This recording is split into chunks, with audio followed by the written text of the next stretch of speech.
I told you while I was in the higher institution, I was the prayer band secretary. I was IBTC, Inductive Bible Training Center secretary. I was preparing the Bible study. At the same time, I was the prayer band secretary. And one day we sat down, go out fishing, go and win a soul, win somebody. And I sat in front of my house. I saw people going for kegite meeting. You know kegite? Palm wine drinkers. If you pass through the institution, you know them. Palm wine drinkers association. And I saw somebody there. He was, hey. So I said, young man, come. He came. I began to preach to him. I preached to him. And I said, come. He came to my room. He knelt down. I laid hands on him. He became a believer. And we sat, we talked. I said, we should join me on Sunday. He joined me Sunday evening, 3 p.m. We went to Bible study. So the service, the Bible study, we settled down. I led him. He became so committed. The next year, those who are in leadership were about passing out. And they're about to give positions to all those who had occupied position at the lower cadre, but they're uplifting them. So everybody, because I was always ministering, and God was helping us a bit, there were a few manifestations here and there. You know, few manifestations. So if I'm ministering, the place is packed. God was helping me gradually. So everybody knew or thought I would be the next president. In a corner of my mind, I knew, but I acted like I didn't want it. I said, I'm okay with prayer secretary. They said, no, who else is here? It's you. Who else is here? And they announced the president. It was the brother I led to Christ 1 year ago that was going to take palm wine that became president. You see, in my mind, Satan said, if you had known, you would have let this go and just drink your palm wine and go to hell. I'm being honest. That's what went through my mind as a human being. So people gather up because when they announce your position, they carry you up from your seat. So people gather around my seat when they announce president. People gathered around my seat to carry me. A lot of them, when they announced president, everybody was quiet. It was that brother. You could see grumbling. People said, because they said they prayed and this is what God told them. If you see grumbling, I heard people say, this is not God. No way. This is not. No. I said, shh. I said, I told you guys I don't want. I told you guys. But in my heart, I said, if we come out of this hall today, somebody's head will roll.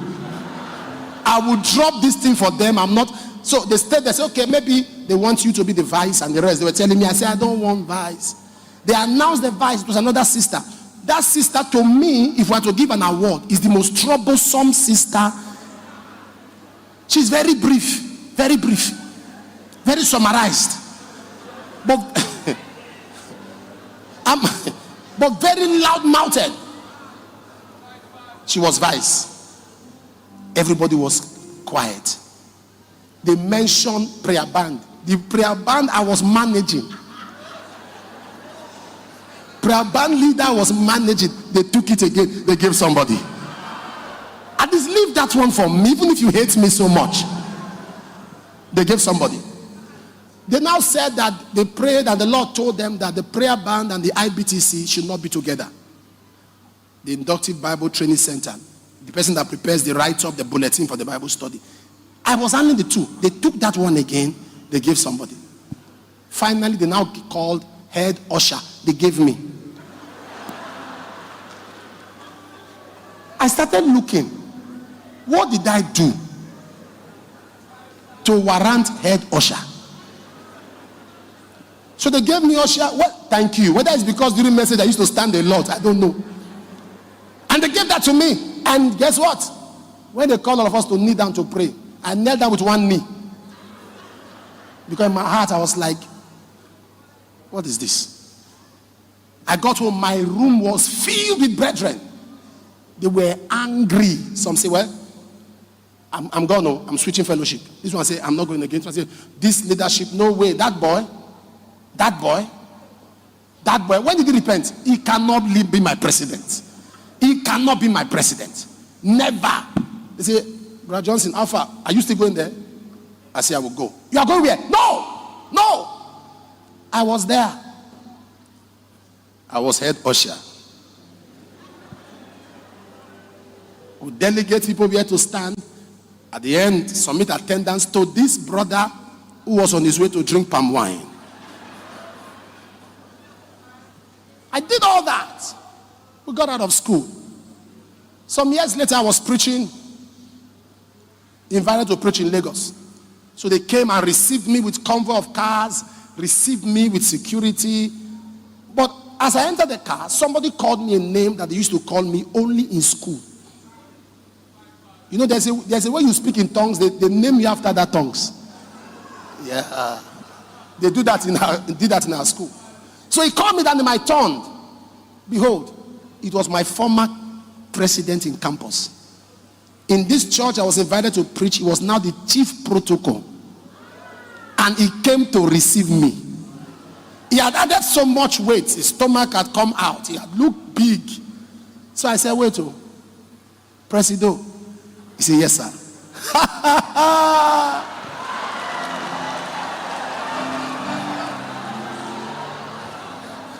I said, hold my Bible. He had my Bible.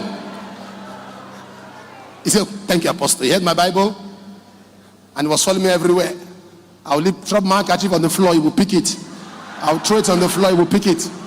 I said, Presido.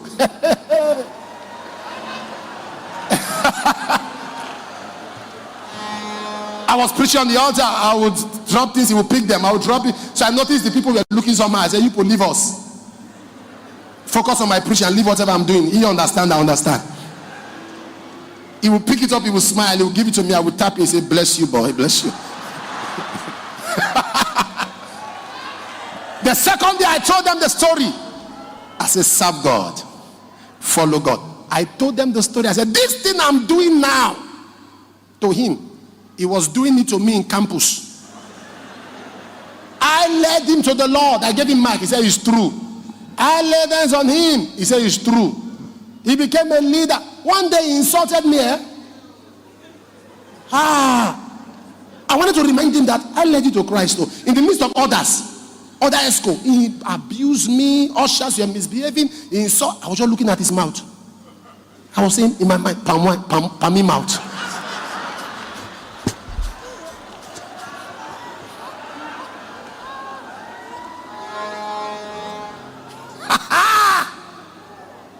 God, that's what life is. In your office, don't be envious of that lady because you are older. By virtue of her position, she's your boss. Humble yourself.